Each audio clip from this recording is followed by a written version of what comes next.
অনেক দূরে পাহাড়, নদী আর বনের মাঝখানে ছিল এক জাদুর রাজ্য পরী। এই রাজ্য ছিল সবুজে ঘেরা, ফুলে ভরা আর প্রাণীদের আনন্দের এক স্বর্গ। সেখানে বাস করত এক দয়ালু পরী। সে হাসলে চারপাশ আলো ঝলমল করত। বনে ঘুরে বেড়াত বাঘ, ময়ূর, কাঠবিড়ালি, খরগোশ, বানর, শিয়াল, সাপ, বেজি, হরিণ, কচ্ছপ আর টিয়া পাখি। সকলে একসাথে মিলেমিশে থাকত, কেউ কারো সাথে ঝগড়া করত না। একদিন রাজ্যের পাশ দিয়ে বয়ে চলা বড় নদীতে হাজির হল এক মাছখেকো ভূত।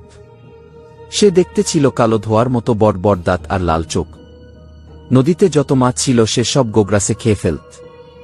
মাছ না থাকায় বাঘ, শিয়াল আর সাপ খাবার পেতে কষ্ট পেতে লাগল।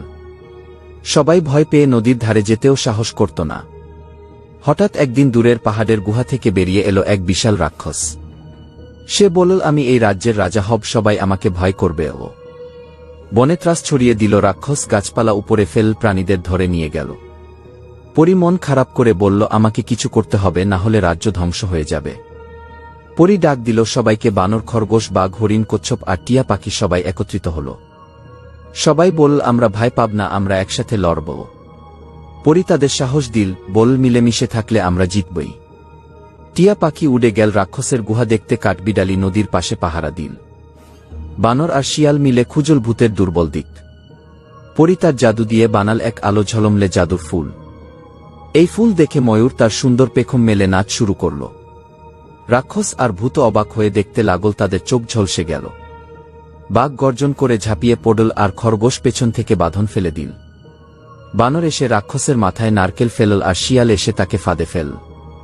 কচ্ছপ ধীরে ধীরে এগিয়ে গেল এবং রাক্ষসের পা বেঁধে ফেল। পরী তার জাদু দিয়ে বলল, দুষ্টু ভূত আর রাক্ষস, তোমরা আমাদের রাজ্যে আর কখনো আসবে না।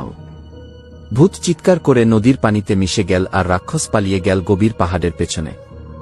রাজ্য আবার শান্তিতে ভরে উঠল। নদীতে মাছ ফিরে এলো, প্রাণীরা হাসতে লাগল। পরী বলল, আমাদের শক্তি হল বন্ধুত্ব আর একতা, সেটাই আমাদের বিজয় এনে দিল।